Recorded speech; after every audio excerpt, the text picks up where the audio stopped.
السلام علیکم ورحمۃ اللہ وبرکاتہ۔ امید کرتی ہوں آپ سب خیریت سے ہوں گے۔ Welcome back to my channel word of story. اگر آپ میرے چینل پر نئے ہیں تو میرے چینل کو سبسکرائب کر لیں، ساتھ میں بیل آئیکن پریس کر لیں۔ آج کا ٹاپک ہے حضرت محمد صلی اللہ علیہ وآلہ وسلم کی پیدائش کیسے ہوئی۔ چلیں جی ویڈیو کو سٹارٹ کرتے ہیں۔ مکہ کی وادی کے ایک کچے مکان کے خوشبوؤں سے معطر ایک کمرے میں حسین و جمیل، پاک و طاہرہ خاتون، شرم و حیا کی پیکر، صبر و شکر کا اعلیٰ نمونہ، اپنے شوہر کی جدائی کا غم لیے تخلیق کے عظیم ترین اور پاکیزہ مرحلے سے گزر رہی تھی۔ آج کی رات ان کی زندگی کی سب سے خوبصورت رات تھی، کیونکہ یہ کائنات کے حسین ترین لمحات تھے کہ آج وہ ہستی اس دنیا میں جلوہ گر ہونے والی تھی کہ جن کے لیے یہ ساری کائنات سجائی اور سنواری گئی تھی، جن کی محبت کی خوشبو اللہ پاک نے سارے عالم میں سمو دی تھی۔ وہ مرحلہ جو دیگر عورتوں کے لیے کٹھن اور دردوں بھرا ہوتا ہے، وہ حضرت بی بی آمنہ کے لیے نہایت آسان کر دیا گیا۔ چاروں طرف ایسا نور پھیلا کہ شام کے محلات بھی حضرت آمنہ کو نظر آنے لگے۔ فتح الباری جلد 6 صفحہ نمبر 454 پر علامہ ابن حجر عسقلانی لکھتے ہیں کہ حضرت عثمان بی ابی العاص اپنی والدہ سے روایت کرتے ہیں، وہ فرماتی ہیں نبی محترم کی ولادت پر حضرت آمنہ کے پاس تھیں۔ جب انہیں درج ذیل لاحق ہوا تو میں نے دیکھا کہ آسمان کے ستارے اس قدر نزدیک ہو گئے کہ گویا مجھ پر گر پڑیں گے۔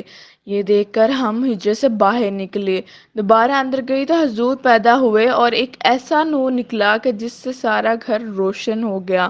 اس حدیث کی شاہد حضرت ارباز بن سائرہ حدیث ہے، وہ فرماتے ہیں کہ میں نے حضور صلی اللہ علیہ وآلہ وسلم کو فرماتے سنا، میں اس وقت خاتم النبیین تھا جب حضرت آدم علیہ السلام اپنے خمیر میں تھے، اور اس کے متعلق میں تمہیں بتاؤں گا، اور یہ وہ ہے، بے شک میں ابراہیم علیہ السلام کی دعا اور عیسیٰ علیہ السلام کی بشارت ہوں، اور اپنی والدہ ماجدہ کے وہ خواب ہوں انہوں نے جو دیکھی تھی۔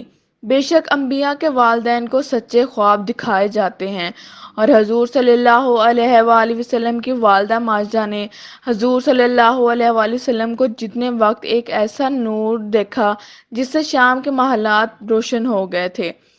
ایک حدیث کو امام بن ابن حاتم نے صحیح کہا ہے، اور امام احمد بن نزدیک کی صحیح حدیث اس کی مانند ہے، اور ابو اسحاق نے سور سے بروایت خالد بن معدان حضور صلی اللہ علیہ وآلہ وسلم کے اصحاب سے بھی اسی کی مانند روایت کیا، اور اس روایت میں ہے کہ اس نور کی وجہ سے ارض شام کا شہر بصرہ روشن ہو گیا، جبکہ ابن کثیر اسی واقعہ کو اس طرح روایت کیا گیا ہے کہ ولادت با سعادت کے وقت جو نور محمدی چمکا، اس کی روشنی میں ملک و شام کے شہر بصرہ کے اونٹوں کی گردنیں چمکنے لگیں، چونکہ حضور صلی اللہ علیہ وآلہ وسلم کی خلقت بے نظیر، لطیف و نظیف اور نورانی ہے۔ کسی قسم کی غلاظت و کثافت جسم اقدس میں نہیں پائی جاتی، اسی لیے حضور علیہ السلام کا پسینہ مبارک بلکہ تمام جسد اقدس حتیٰ کہ خون مبارک بھی انتہائی خوشبودار تھا۔ محمد بن سعد نے ایک جماعت سے حدیث بیان کی ہے، اس میں سے عطا اور ابن عباس رضی اللہ بھی ہیں کہ آمنہ بنت وہب آپ کی والدہ ماجدہ کہتی ہیں، جب آپ نبی صلی اللہ علیہ وآلہ وسلم میرے بطن سے جدا ہوئے تو آپ کے ساتھ ایک ایسا نور نکلا جس کے سبب مشرق و مغرب کے درمیان سب روشن ہو گیا۔ پھر آپ زمین پر آئے اور دونوں ہاتھوں پر سہارا دیے ہوئے تھے، پھر آپ نے خاک کی ایک مٹھی بھری اور آسمان کی طرف سر اٹھا کر دیکھا۔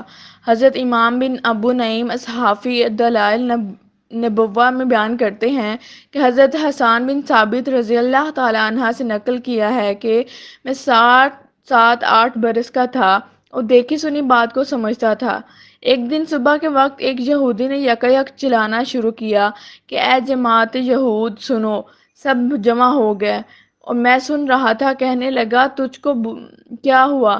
کہنے لگا احمد صلی اللہ علیہ وآلہ وسلم کا وہ ستارہ آج شبہ طلوع ہو گیا ہے جس کی ساعت میں آپ پیدا ہونے والے تھے۔ سیرہ ابن ہشام میں یہ بھی ہے، محمد بن اسحاق صاحب سے کہتے ہیں کہ میں نے سعید بن رحمان بن حسان بن ثابت سے پوچھا کہ جب حضور صلی اللہ علیہ وآلہ وسلم مدینہ طیبہ تشریف لائے تو حسان بن ثابت کی عمر کیا تھی؟ انہوں نے کہا کہ 7 سال کی، اور حضور صلی اللہ علیہ وآلہ وسلم 53 سال کی عمر میں تشریف لائے ہیں۔ تو اسی حساب سے حسان بن ثابت رضی اللہ تعالیٰ عنہ سے حضور پاک صلی اللہ علیہ وسلم سے 7 سال کی عمر میں زیادہ ہوئے۔ انہوں نے یہ مقولہ یہودی کے 7 سال کی عمر میں سنا۔ یہی روایت امام بن یحییٰ کی بھی لکھی ہوئی ہے۔